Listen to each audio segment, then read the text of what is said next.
So 2 days ago, I sent a text message to my friend saying it's only a matter of time until they introduce like some form of digital ID, because what's happening at the moment is absolutely insane within the UK. Because wouldn't that be absolutely dystopian? Starmer plans electronic ID cards for all to help stop the UK boat migrants. Prime Minister chairs emergency meeting with ministers to discuss the use of digital ID cards. Now, to be clear, this isn't just for migrants, this is for the whole UK population, and they're saying that that's a thing to curb the migrant crisis. Now, we are going to go through this whole article, but there's a few things that we do need to talk about first. So over the past couple of weeks, I've been talking to a few MPs, a few people that work in and around the government, and actually been trying to understand the government's perspective on this, so I can actually like formulate my arguments and bring across my information to you guys in the best way possible. Now, the government actually works in a very peculiar way.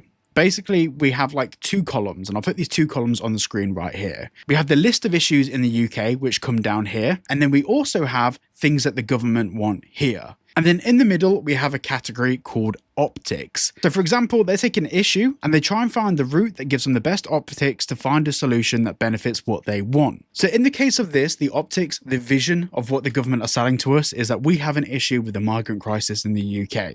Cool. Well, to fix that, you have to do what we want, which is collect all of your IDs. Now, obviously, they're not going to say it like that, but that's exactly what happens. Now, we're going to get into the article, but very quickly, if you're looking for a VPN that doesn't keep logs, that protects your privacy online, that allows you to access any content from anywhere in the world, make sure you check out Private Internet Access. You can use my link down below to get 4 months free and 86% off, and you greatly support the channel and help me make content such as this. So the article says, Sir Keir Starmer is considering the introduction of digital ID cards for every citizen in the UK as he plans further crackdowns on the small boats crisis. Small boats crisis? They're making it sound like it's the boats themselves that are the problem, like we need to make small boats better. Like what? Okay. Optics. The Prime Minister chaired an emergency ministerial meeting on Tuesday to explore how ID cards could be used to address the pull factors that draw migrants to make the crossing to UK shores. Downing Street also refused to rule out making any introduction of ID cards mandatory,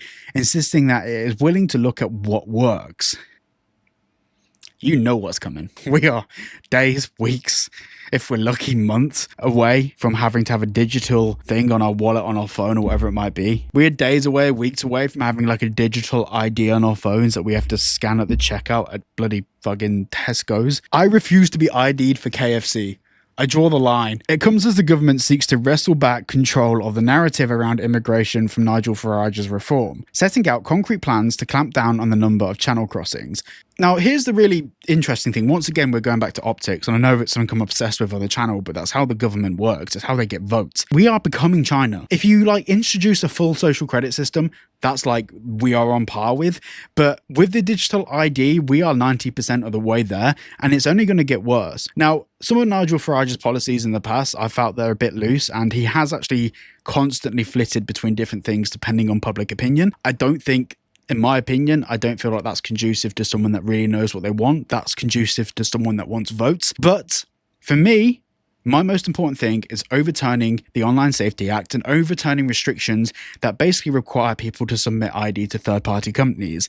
Whichever politician, and at this point, I don't give a fuck who they are, whichever politician stands up and says, no, we are overturning this and getting rid of this, they've got my vote. They have my vote. The other policies I can live with. Like, when it comes to digital freedoms and actual personal freedoms in real life outside of the internet, overturning the Online Safety Act is paramount. And with the Labour government now looking at things like digital ID cards, it is absolutely absurd. Here's the thing, and I can put good money, in fact, I'll bet my whole entire career, YouTube channel, my car, everything on this. That meeting was not on the basis of the immigration situation in the UK. That was not about migrant boats or small boat crisis, as they call it. It was nothing to do with that. It was, how can we monitor the movements of people within the UK? How can we track people? And how can we keep record of what people do, get up to, where they go? And how can we have access to a form of ID in person? For example, in the street, the police officer can't request your passport because who carries their passport around with them day to day. But having a digital ID on your phone, which is mandatory for you to have, is the best way the government can on the spot ID check you. And the next part of the meeting probably went like this. Keir Starmer's sat on the cook chair and they're having a conversation about how they sell this to the British public. They need not just the left to be on board, but they also need the right to be on board. So they can say, hang on, we're doing this for the safety of the British people. We're going to try and fix the migrant crisis with this, which, by the way, it won't work. It just won't work. What's a digital ID going to do with someone coming over on a boat that probably doesn't even have a phone? What's that going to fix? What problem is that fixing? I'm not seeing a direct source to resolution here. And they know it won't fix it, but they've got to sell it. The British government are some of the best salespeople in history. I was watching BBC News last night, and some of the stories that they were like selling as an optically good thing to the British public, when you actually look into them, you realise that it's not exactly as the news article says.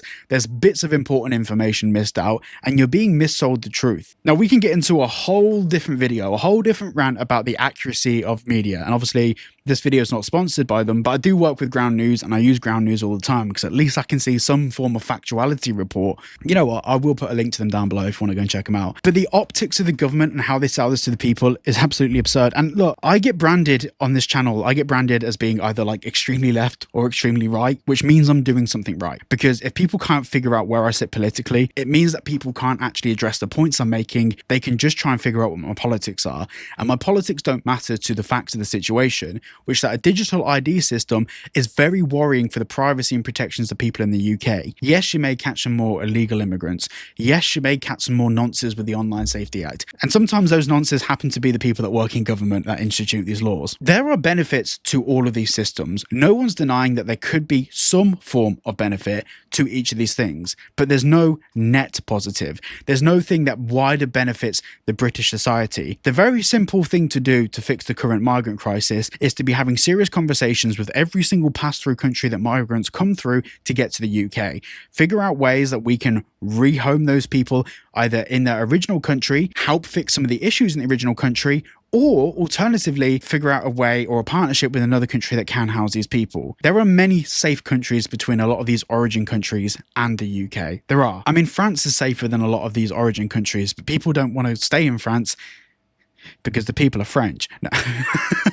No, but like the benefit system in the UK and the way that the UK system can be exploited for migrants is way easier to exploit than other countries. So we need to tighten up all these restrictions and we need to have serious conversations about how to fix the cause of the issue, not try and put a plaster over the wound that the plaster, the digital ID system, would actually affect the privacy of every single person in the UK. I know I say this an awful lot, but I do get passionate about this because look, we are used to laws changing in the UK. We see it all the time. New laws come in and, you know, some of them are a bit weird, some of them are a bit dystopian, some of them are a bit, you know, bad. Some laws are actually pretty good. There is a mix of different things happening in the UK, but in the space of just over a month, we've gone from like the Online Safety Act to digital IDs to having websites being censored, having so many things happen in the UK privacy space that it does worry me, and it should worry you too. If you've stumbled across this video and you're not really too sure about where you sit in regards to the Online Safety Act, or if you sit in the middle, or if you support it, or if you don't support it, my job here isn't to fearmonger and make people come on board and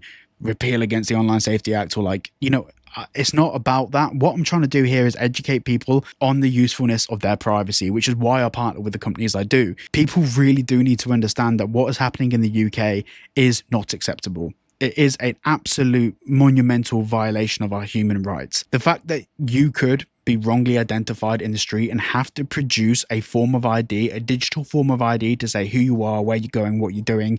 And that digital ID, by the way, because it will be linked to like things like your Apple Wallet, for example, that will be used to identify you to a purchase history. And then of course that digital ID would be tied to your passport or another form of official ID. So just to like wrap that up and condense that into a very short statement, the government will be able to know where you go, what you do, who you see, where you shop, what websites you visited, all of this information. And it's not about if you've got something to hide. This is an argument that comes up a lot as well. It doesn't matter whether you've got nothing to hide at all. You should like your privacy. Outside of YouTube, I go somewhere in the UK and I spend time by myself with family. And I don't like the idea of that if someone in the government got hacked, or a system in the government got hacked, or one of the private companies that collect ID, if they got hacked, they would be able to locate me. I don't like that. I go somewhere in the UK to have my little kind of safe space away from the internet, away from my phone, just have a bit of me time. With a digital ID connected to your location services on your phone, that's lost. I know obviously I'm going to be shilling a VPN, of course I am, but things like VPNs will help with this because you'll be able to basically, the UK government will see your digital ID for all of a sudden is just in like Norway, or you're like in Amsterdam for the day on your VPN. Things like VPNs will help obfuscate this, but it's that once again, VPNs are amazing and I love them and we should all be using them right now, but they are a band-aid for a much bigger issue. And for now, we need to use VPNs whilst we're trying to tackle the cause of the issue. We need that band-aid before we fix the wound. And the wound, unfortunately, at the moment, is the Online Safety Act, this digital ID system that they want to introduce. And we do need to do something about it. I've got to be careful with my words that I use on YouTube, what we can do about it, but we need to do something. Anyway, thank you for watching. Make sure you check out private internet access at the link down below. And I shall see you all in the next video. Love you.